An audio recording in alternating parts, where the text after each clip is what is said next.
آیا غواړئ وپوهیږئ چې قمر بنسټ په 2015 کال کې کوم کارونه ترسره کړي په همدې ویډیو کې کتلی شئ.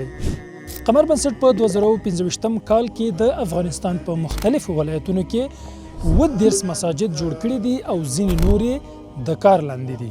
قمر بنسټ د افغانستان په مختلفو ولایتونو کې 80 کورونه جوړ کړي دي او ځینې نورې د کار لاندې دي. قمر بنسټ په 2015 کال کې 100 کوچنیانو ته د غاښونو درملنه ترسره کړې ده. قمر بنسټ په 2015 کال کې د افغانستان په مختلفو ولایتونو کې د 90 څخه زیاتې څاګانې جوړې کړې دي. په کابل، ننګرهار، کونړ او هرات ولایتونو کې قمر بنسټ په 2015 کال کې 15,000 تیاره پخه شوې ډوډۍ په مختلفو برخو کې تر ډیره پورې مهاجرینو، زلزله ځپلو او اضطراري حالتونو کې ویشلې ده. قمر بنسټ په دې کال کې 1250 بې سرپرسته ماشومان او یتیمانو ساتنه او پالنه ترسره کړې ده. په ټولو امکاناتو او کوم خدمات چې دوی لپاره موږ په نظر کې نیولې دي، د ترڅنګ د دې ټولو لپاره اختریزې ډالۍ هم ورکول شوې دي. لکه څنګه چې تاسو پوهیږئ، قمر بنسټ د سکالرشیپونو یوه مهمه پروژه لري.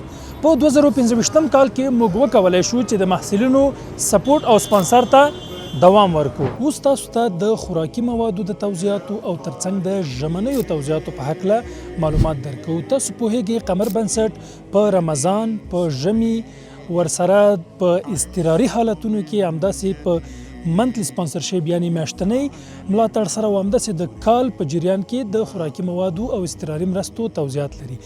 دغه مرستې 8,800 پکیجه په مختلفو ولایتونو، مختلفو مرحلو او حالتونو کې د ګرانو هیوادوالو لپاره توزیع شوي دي. او بالاخره په کابل کې ماښام سو او زموږ د 2015 کال راپور هم پای ته ورسید.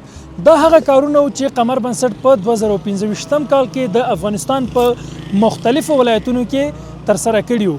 له هغه دوستانو ډیره زیاته مننه چې د قمر بنسټ ترڅنګ پاتې شول، قمر بنسټ باندې باور وکړ او خپلې مرستې موږ ته راولېږلې او موږ په پوره ایماندارۍ سره مستحقو او اړمنو خلکو ته ورسولې. الله تعالی دې موږ ته، د قمر بنسټ ټول ټیم ته او ټولو هغه هیوادوالو ته چې موږ سره تل زموږ په څنګ کې ولاړو ډیر زیات اجر ورکړي او موږ ته د رب تعالی توفیق راکړي چې وکولی سو په 2016 کال کې له دې ډیر او ښه کارونه ترسره کړو. تاسو ته د قمر بنسټ لینکونه هم پر سکرین ښکاري، واتساپ شمیره هم ښکاري. نو راځئ له موږ سره ملګري سئ، خپلې مرستې موږ ته راولېږئ. موږ به دا رسالت په پوره ایماندارۍ سره ترسره کوو.